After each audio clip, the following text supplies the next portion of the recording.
we're using the Latin, what I call the Latin numbering system. And there are a number of churches that use, I would say maybe about 85% of all Christians use this numbering system.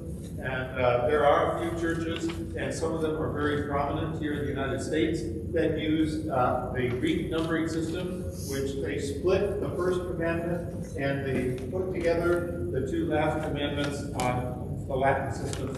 And then there's the Jewish one, which I prefer, which we won't go into. But just remember that the numbering is not as important as the content, but for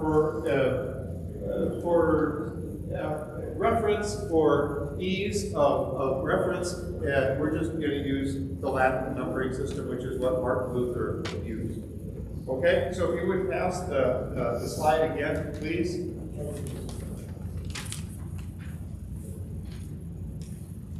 Ron, would you pass 2 slides, please, Ruby?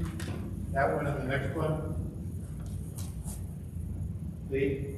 And again, why is it important?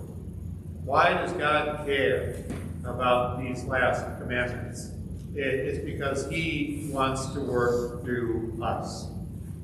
And when we show love for other people, that's they're seeing God. They're seeing Jesus. Remember what I told you a number of months ago? You know, Matthew, Mark, Luke, and John. They are Gospels. It is true, but the only Gospel most people read is the Gospel according to you. Yeah.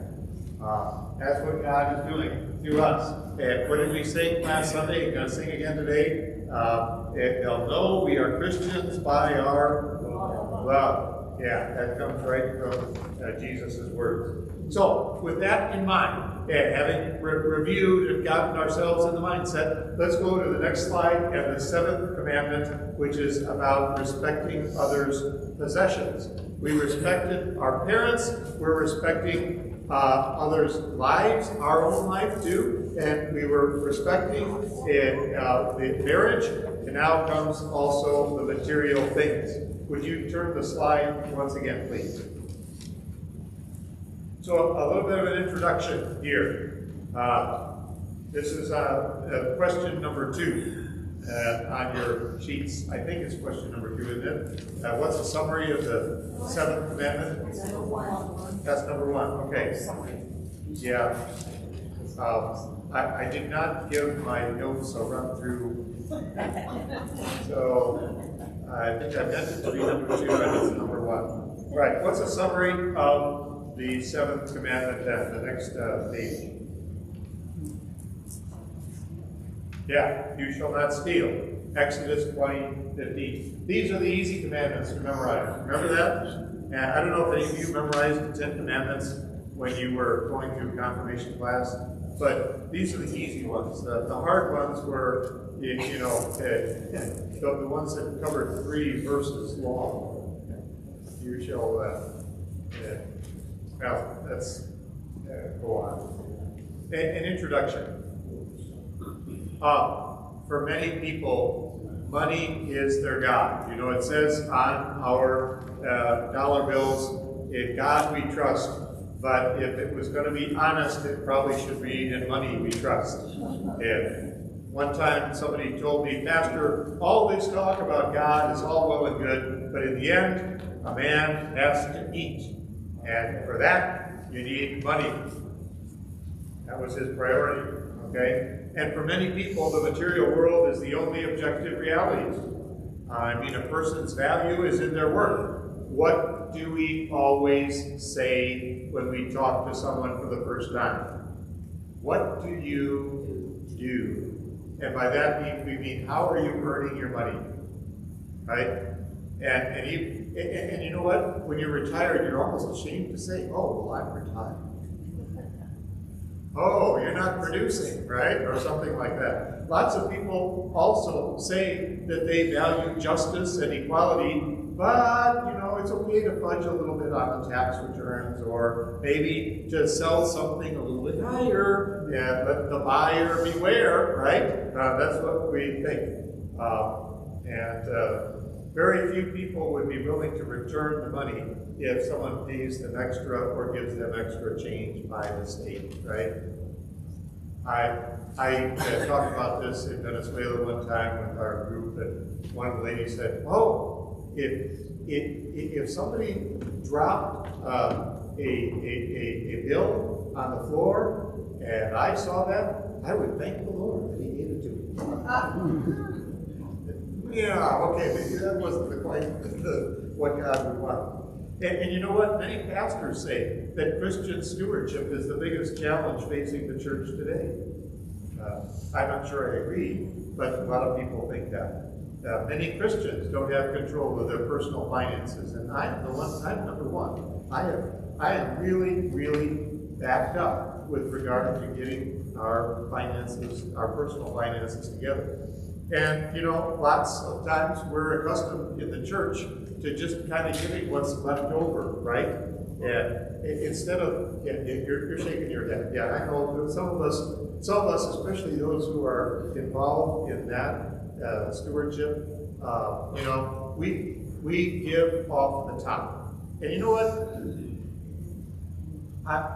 When I've done that, when I have set aside the first 10% of what I'm getting and give it to the Lord right away, I never miss it. But when I start taking care of everything else first, and then get around to doing something for the church, then it's hard. Yeah.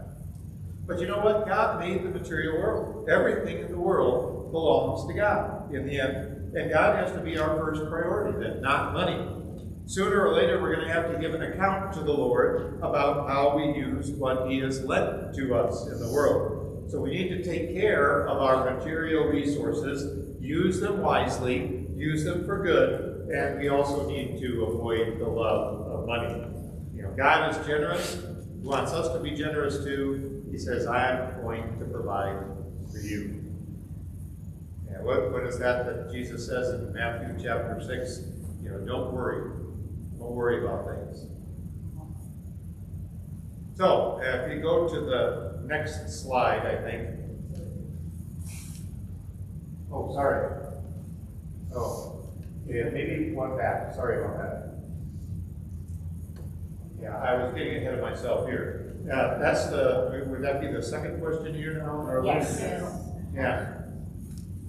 So, when we think about the ancient Israelites, because they got the commandment first, before us, and what do you think that this commandment meant to them? Think about their situation, where they came from.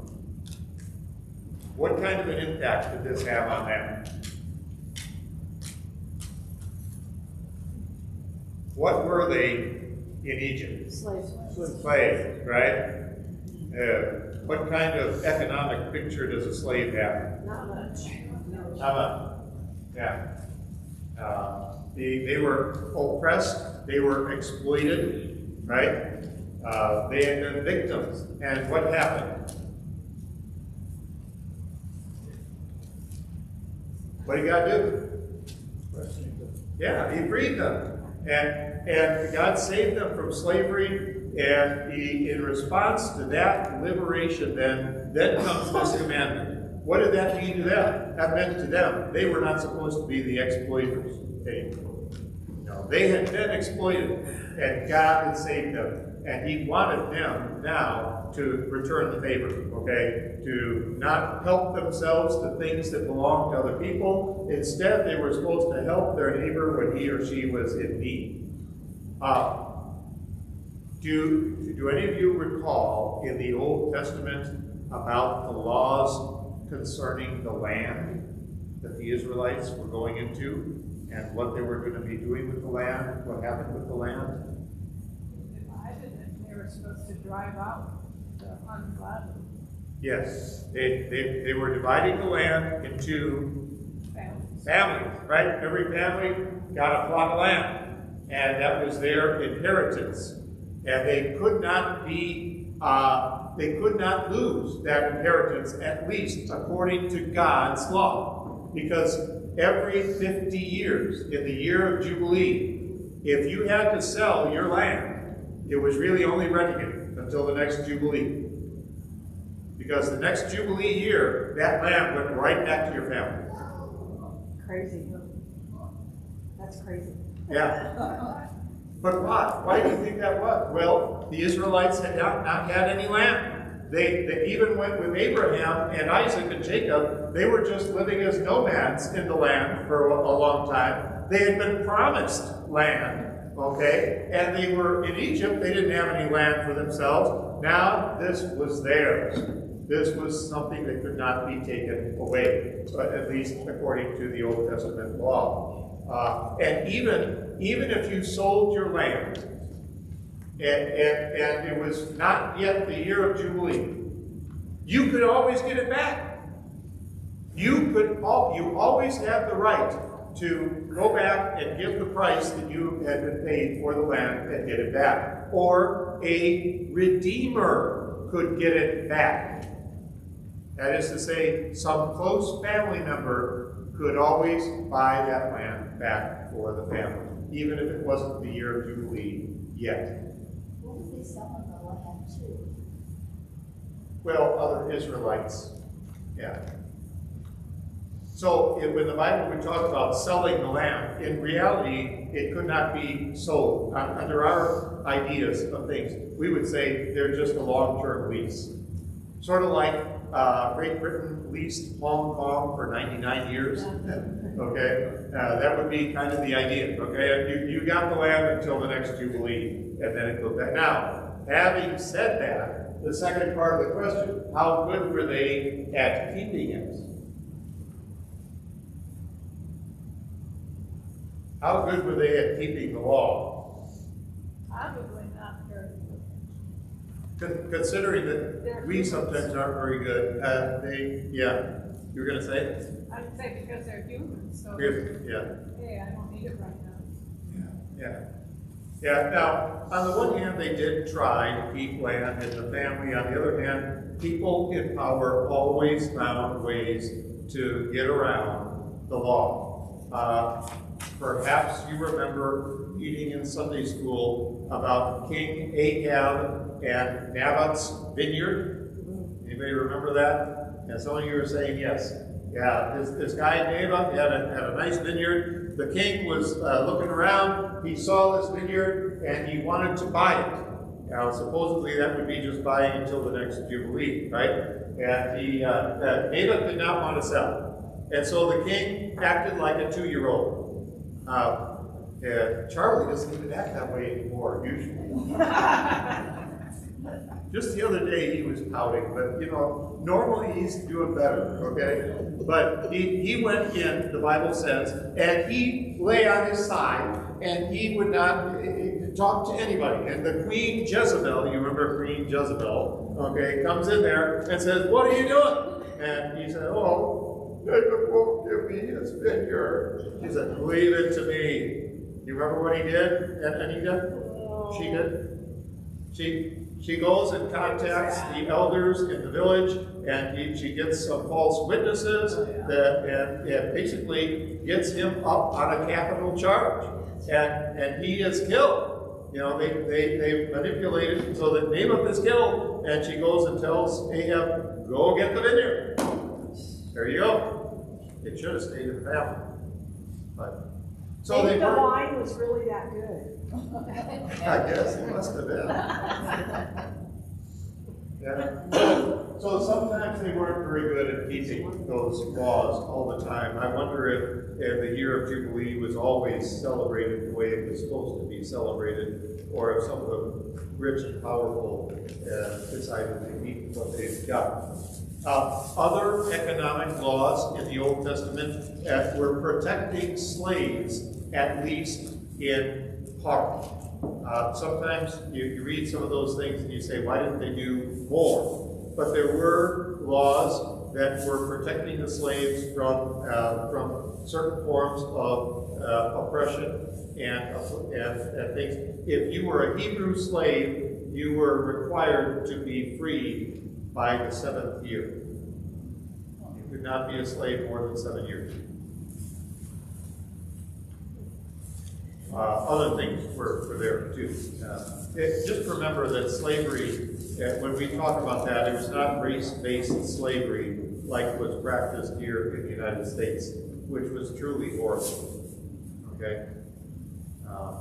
This was economic, something that you maybe got into debt so far you couldn't get out of it. It was almost like declaring bankruptcy, and then you had to serve for a number of years. Okay, other laws were restitution for economic harm caused by other people. Sometimes, for me anyway, it's kind of boring to read some of these case laws in the Old Testament. If your ox gores somebody, you have to pay this. If your ox was known to do things like that, then it's going to be that. If then, the case laws, and they were needed, right? And obviously, I don't have to worry about my ox goring anybody else's, but That's only because you don't have one. yeah, that's right. But it could be your dog biting Yeah. somebody. Well, that's true. That's true. Yeah. But I think what you take away from those laws, they were the Old Testament, right? And they were fulfilled in Jesus. But still, the intent behind them is something that Jesus reaffirms. He doesn't want us to be careless and greedy. Okay? He wants us to be generous and loving and taking into account other people. So, many of the prophetic books that you think about Amos, the book of Amos.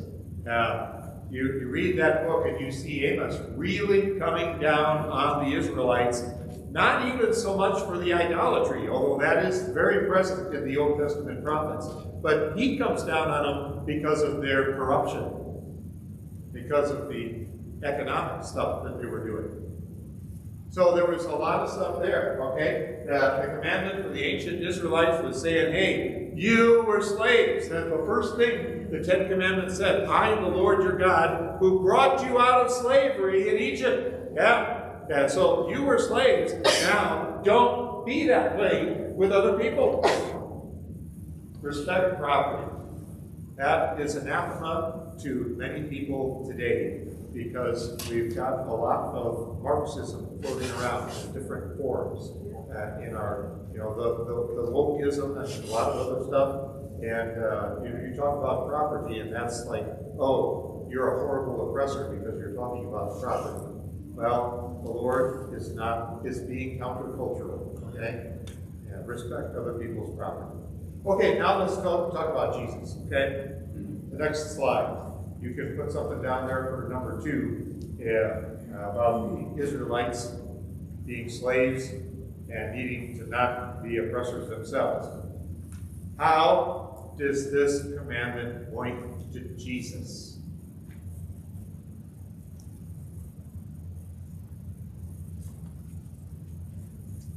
Shall we look at 1 Peter 1 and John 10? I can get that. What's that? I can get it. Okay. 1 Peter 1, 18 to 19.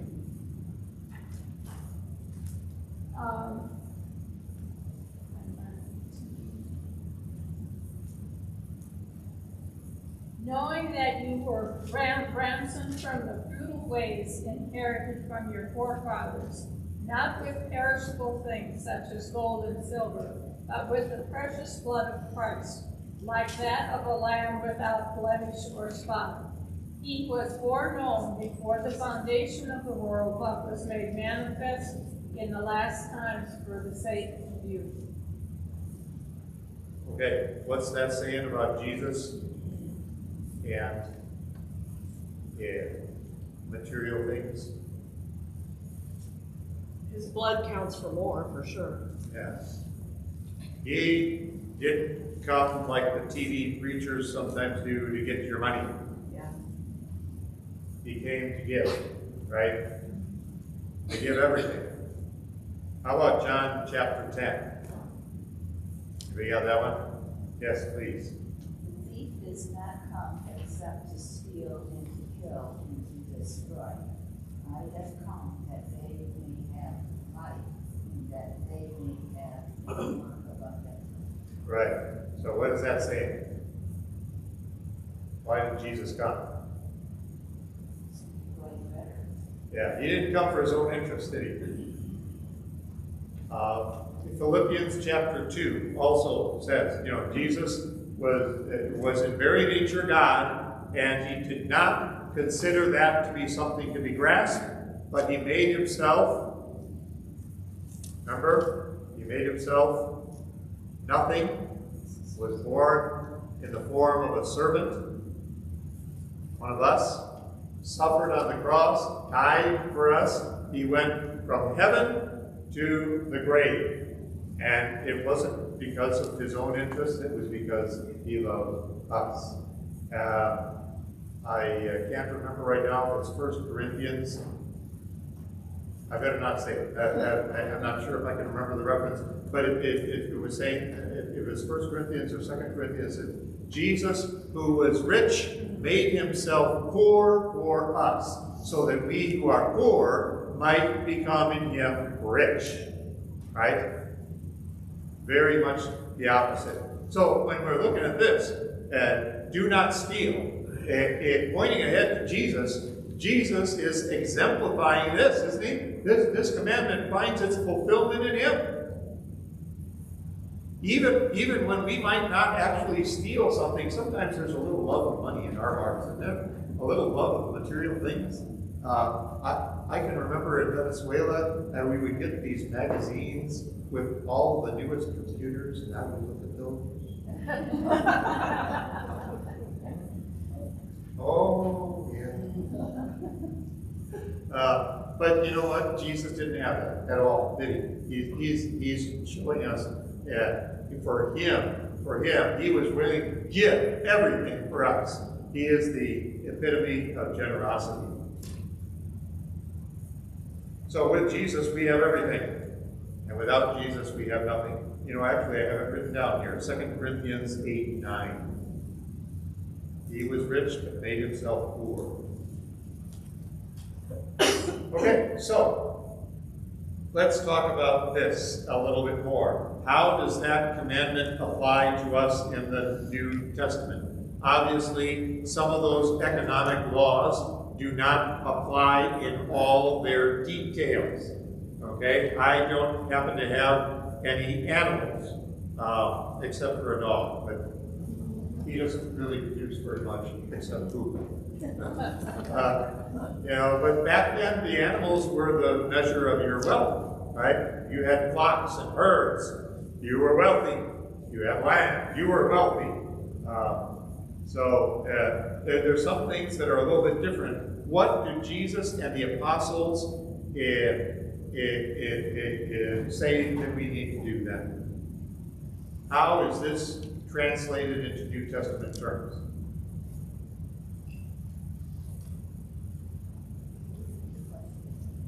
Okay. All the commandments find their fulfillment in Jesus. But Jesus always amplifies and applies those commandments to us today. So while I might not have to worry about some of the Old Testament economic laws, for example, I don't have to worry about giving my house back after 50 years. Okay? Thank goodness. Can you imagine? Oh. The year of Jubilee is not applied in that way to me today. I don't have to worry about some of the specific laws about animals and this and that. Okay, how do these things apply to us then? What about do not steal? What does it mean for us in the New Testament? What do they say? Do not take what isn't yours. Right? Jesus and the apostles affirm the principle that we need to respect the material things that other people have. Okay? What else? But I think just be honest too. Be honest, okay? Yeah. Like when you're in a store and they give you the wrong change or something, or you get out to your car and realize there's something else in your grocery cart that you know you didn't pay for.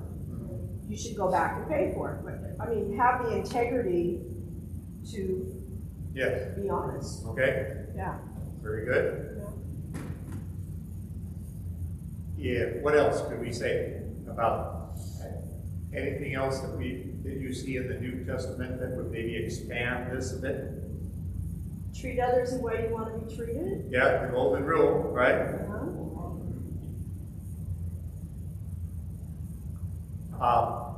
We're going to find, I think, also that Jesus is concerned not just with the exterior, but with the interior. Yeah. Paul in 1 Timothy is saying, the love of money is the root of all sorts of evil. And that's often misquoted by saying, the money is the root of all evil. Well, that's not what it's saying. The love of money. And so, even if you don't have money, you might have the love of money. Okay? And it leads to all sorts of things. So Jesus takes that and says, okay, yeah, you may not, you may have a computer instead of an ox, okay? But it still is applied here, and even more, it's not just the exterior that I'm concerned about, it's also what's inside.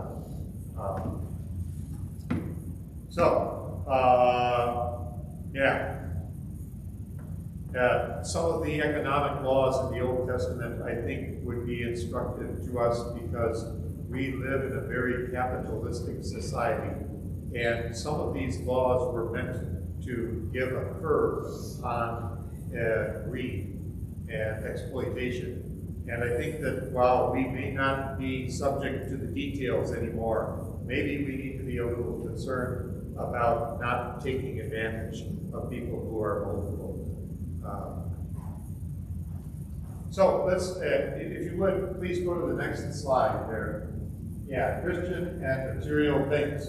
Are material things good or bad? Number 4. They can be very good. What's that? They're very good at helping sustain our life. Yeah?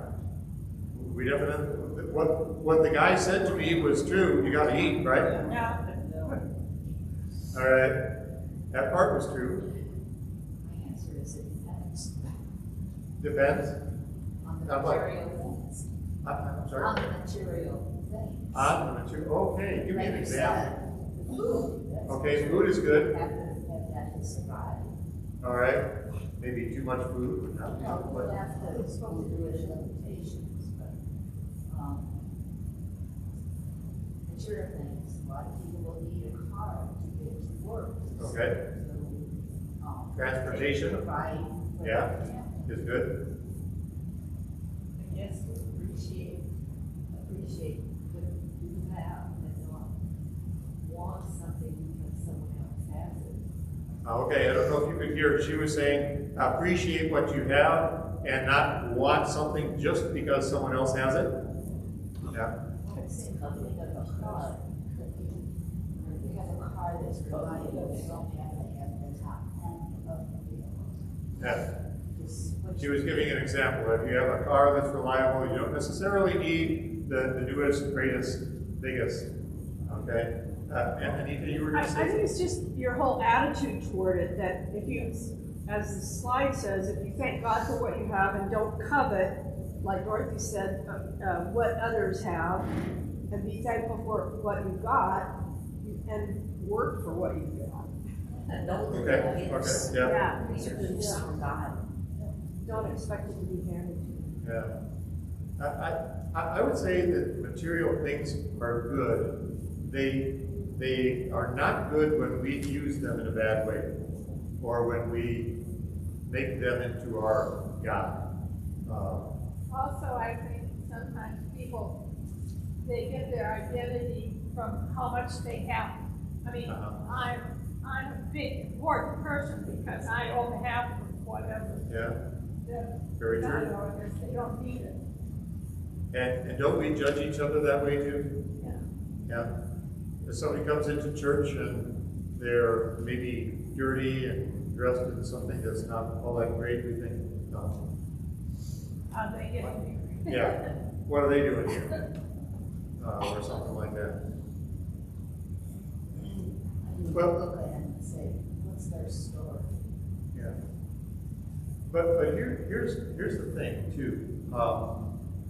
God made the world. The world is material. You know, it's physical. There are different religions, and indeed there was a religion that was very, very prominent at the time when the New Testament was written that felt like the material things are bad, and that the God, they thought about many gods. The God that created the world was either an evil God or an incompetent God. And therefore, anything that is physical is bad, and your goal in life is to eventually liberate yourself from this physical existence and be pure spirit once again. And yet that's not what the Bible says, is it? The Bible says that God made the world, and he looked at it and he said, it is good. In fact, he said it is very good. So physical things are not in and of themselves bad, but sin twists everything, doesn't it? So I think for the Christian, we need to say, okay, anything that I have that is a good physical thing, well, thank the Lord. Do you remember, sometimes we read that passage in Deuteronomy on Thanksgiving Day, where it says, once you get into the land and you have an abundance, do not forget the Lord your God. Don't be saying, my hand got all these things. And isn't that the temptation that we face, right? I worked to earn this stuff. Yeah. And we don't remember that God is the one who gives us the strength, the opportunity, and the wherewithal to be able to earn and to be able to have what we have. So give thanks to the Lord, first of all. That's something you can write down. Yeah. I think that first one also is like if you look at somebody and you say, why do they have this and I don't have this, or I work just as hard or whatever. Yeah. You have to go back and see yourself and say, count the blessings you have taken, your guidance or whatever from the blessings you have. Don't Yes. look at somebody else's. I agree 100%. I don't know if you heard that. She was saying, count the blessings that you have, and don't be looking at other people and saying, oh, I work just as hard as them, and why do they get that and I don't? I think that very often we do that, don't we? We look at what we don't have, and then we start saying, Lord, why don't I have this and that and the other thing? And we don't look at what we do have and say, Lord, thank you for what I have. Well, I know if you use everything for good purposes, that really covers it. Yeah, that's true. It reminds me a bit of that short saying, I complained because I had no shoes until I saw a person with no feet. So there's always a comparison that you can make. But I think what it's saying here is, hey, thank God for what you do have. You can ask God for what you need. Okay? Lord, help me to be able to do this or that or the other thing. Put it in the Lord's hands. Yes. Instead of worrying about it, let's ask the Lord. But at the same time, we can't be focused like a laser on what we don't have. Ask the Lord for what we need, and then give thanks to Him for what we have. The second thing is using everything for good, not for bad. What do I mean by this?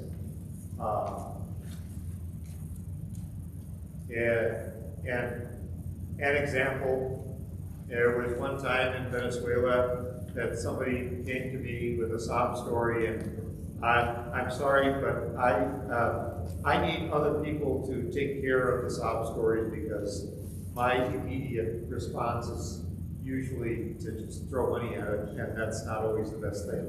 So he came with a sob story, I gave him some money, and the next thing I knew, a couple hours later, he was coming back around smelling of alcohol. Okay? So he was blessed.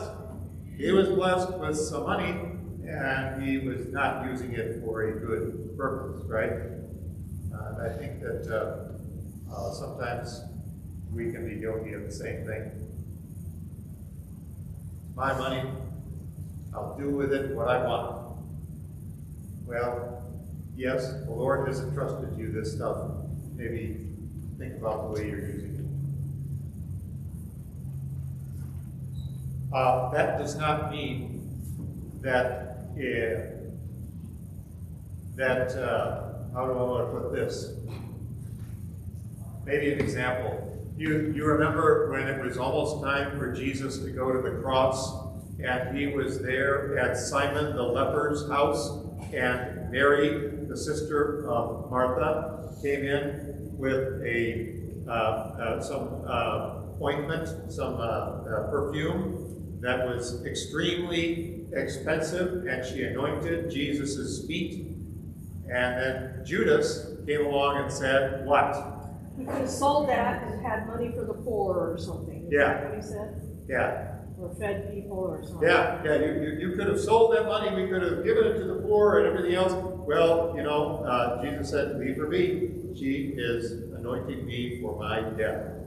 And so that does not mean always that you need to dedicate every cent to the church, okay? But it does mean that everything that we use, we should be thinking in terms of, is this a good stewardship? Is this something that the Lord would like for me to do? Would Jesus do this? Yeah, maybe he would go to a movie once in a while. Okay? We have time. Here's a question. When I was in the seminary and I was doing my field work at a church, and one of the elders came up to me and he said, I'm really struggling about this. What do you think? Should I go and buy a boat? I really would like to buy this new boat, but I don't know. There's so many needs. There are so many people who need things. Maybe I should just donate the money instead. What would you say? Actually, good boat. If you lend it to me, go buy the boat. Yeah. But what good is boat to this? Well, that's true. That's true. This was in St. Louis.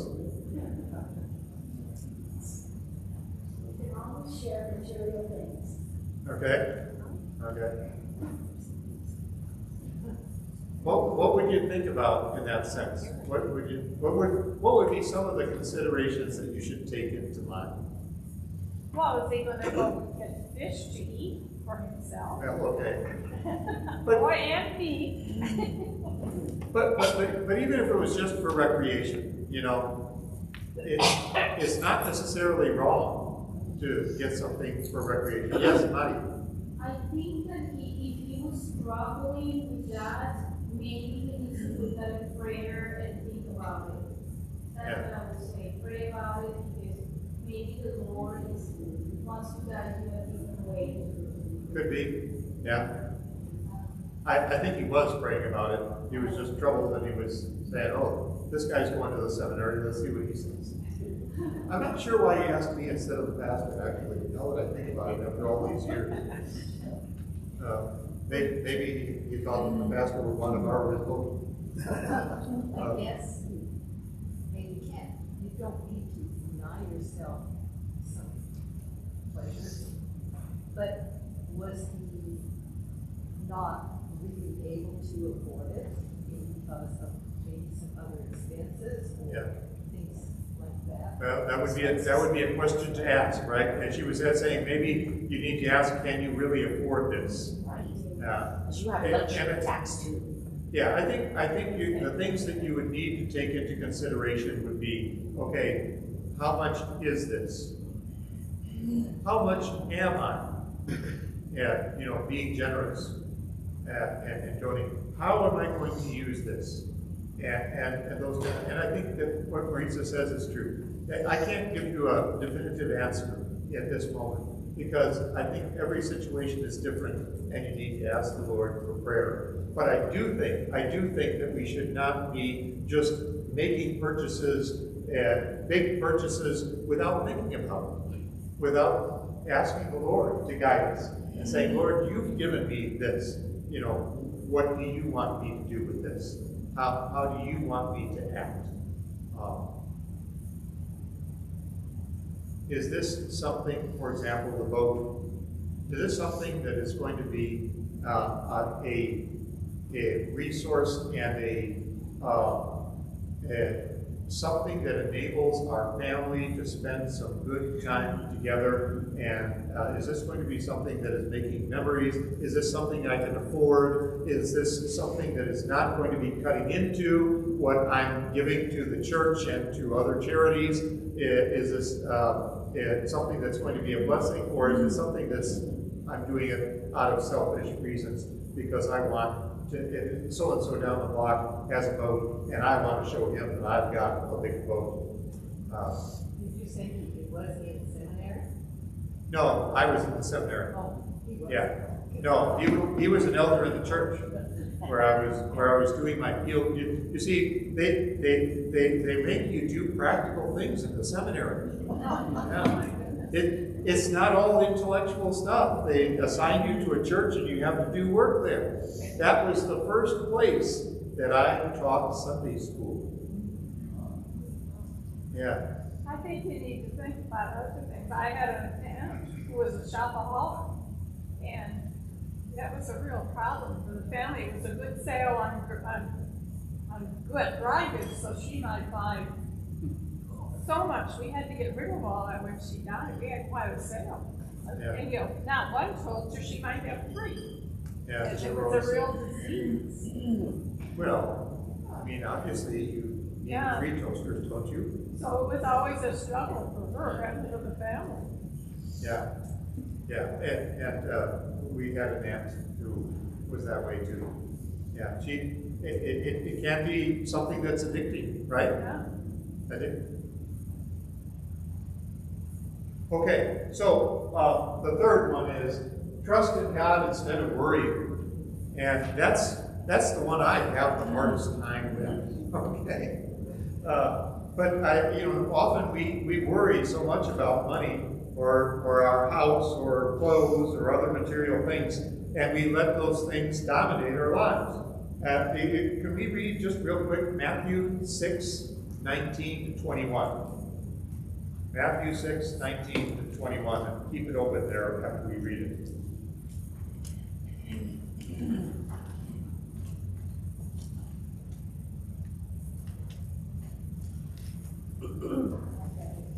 All right, go ahead. The heading in my Bible says, lay up treasures in heaven.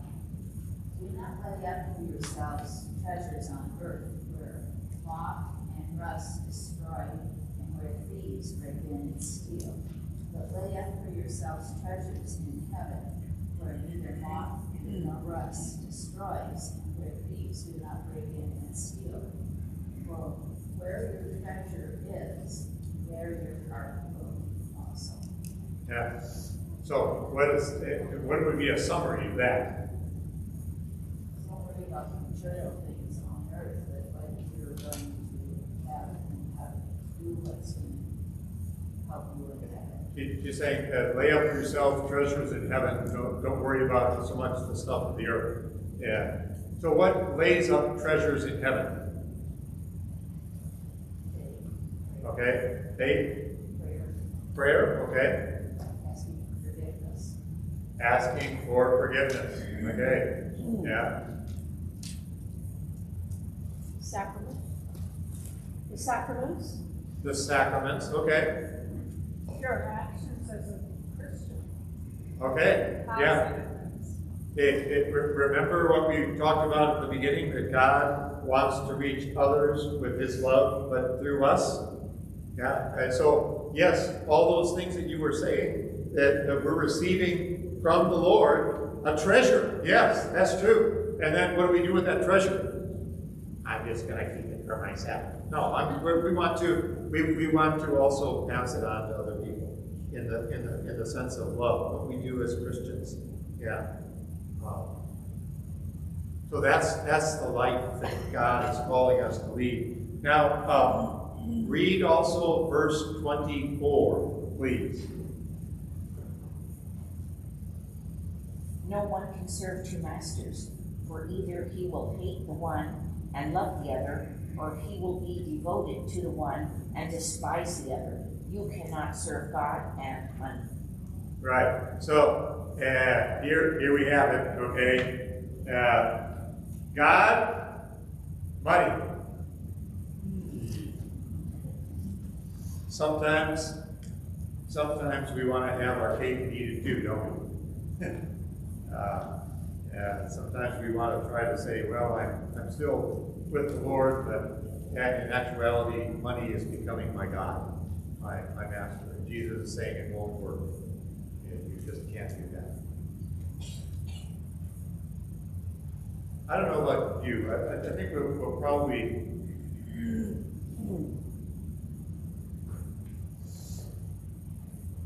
I think we can go one more, okay? We'll go to number 5. If you wouldn't mind looking at 1 Timothy 6, 7 to 10. Could we go to the next slide? Or it's up there. Sorry, never mind.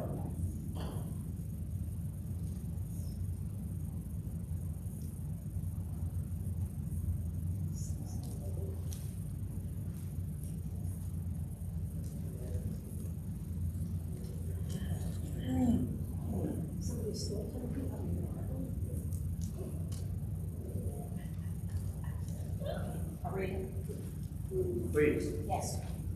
For we brought nothing into the world, and we cannot take anything out of the world. But if we have food and clothing, with these we will be content. But those who desire to be rich fall into temptation, into a snare, into many senseless and harmful desires that plunge people into ruin and destruction. For the love of money is a root of all kinds of evil. It is through this craving that some have wandered away from the faith and pierced themselves with many pains. Love of money. It's kind of abandoning God to serve riches instead of the Lord. And it also opens us to other temptations, it says. What are some of those temptations? It says envy here. What's envy? Well, you want something you don't have, or you're envious or coveting what your neighbor has. Right. Yeah, it's not just a matter of, okay, Connie was saying, I really need a car or some kind of transportation in order to get to work. Lord, help me to have some kind of transportation. It's more like, hey, my neighbor just bought a new car. Why do they always get the good stuff and not me? Next is cheating. Does status kind of fall into that envy thing too? I want to have a good status. Maybe so, yeah. Say? He Status. said the status, that you could be envying somebody's status. You know, I'm thinking that because it is hard to hear, if we ever do this again and have the class in here, I'm going to make sure that none of you are good Lutherans. You won't sit in the back. We'll all sit in the front, okay? Because it's just hard to hear. It's just hard to hear. Okay, so what about cheating? What is that? What's cheating? Yeah. Yvesito was saying that because he was here when we were setting up all the VBS stuff, that he was cheating. Oh, because he got to see Because he got to see it all before anybody. Okay. That's not what we're talking about here. Acquiring something without working for it. All right. Okay. Sure. For me, cheating would be also like, okay, I've got these bananas, but some of them are starting to go bad. If I put them in a plastic bag to sell them, maybe they won't notice.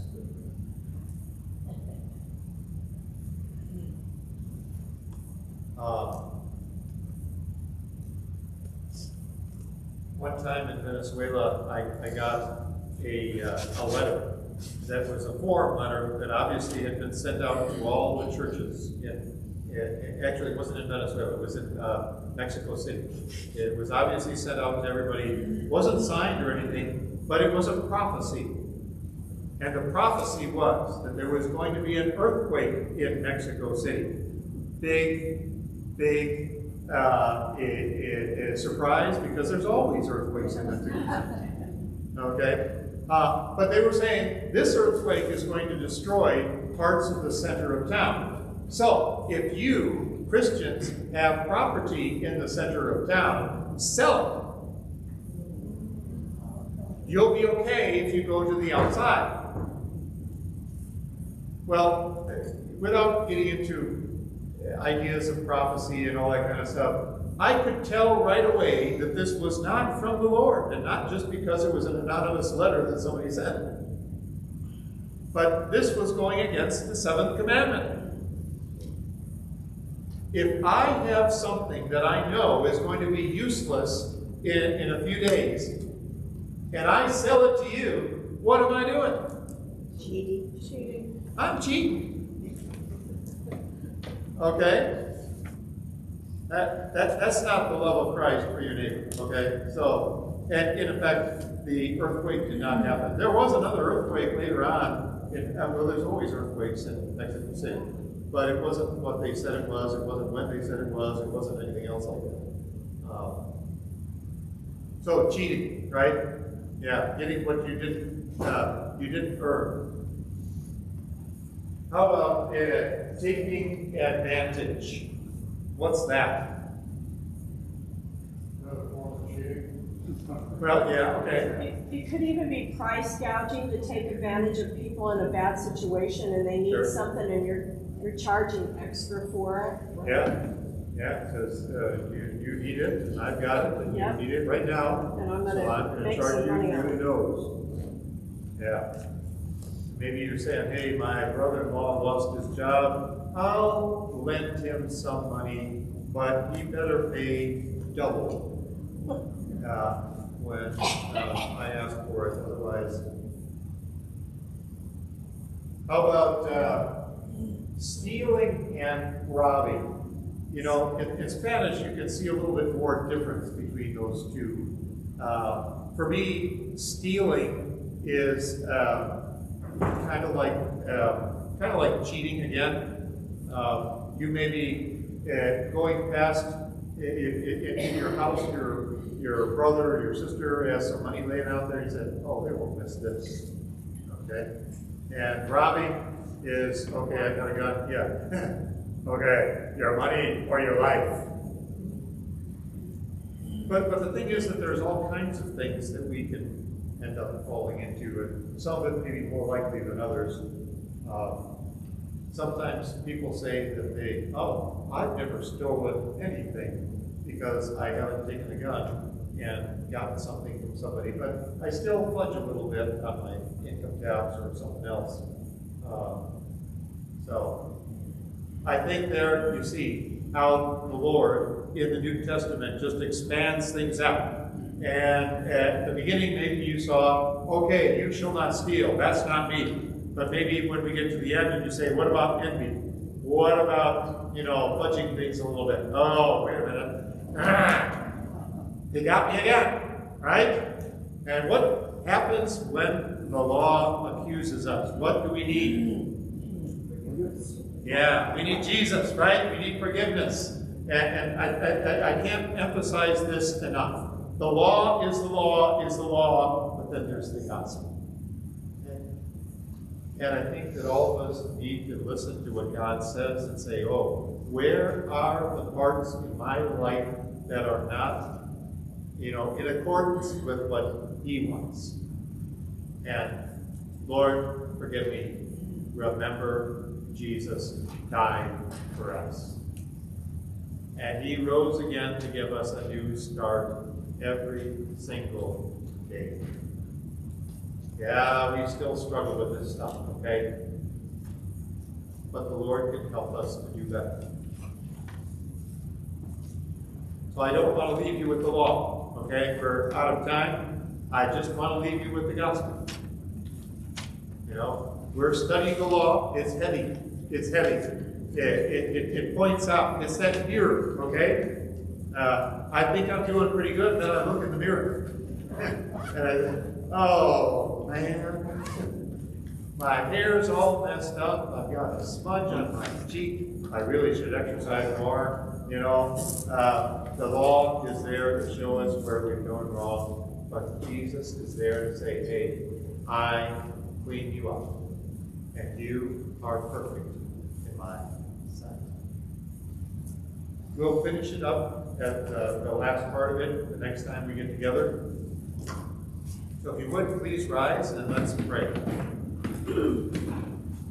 Lord God, we thank you again for the material things that you have given us. And we ask that you would be with us now, that you would forgive us, and that you would help us so that we can use these blessings to your glory and to our good. And that we can, instead of having love for money, instead of worrying about money, we can turn to you.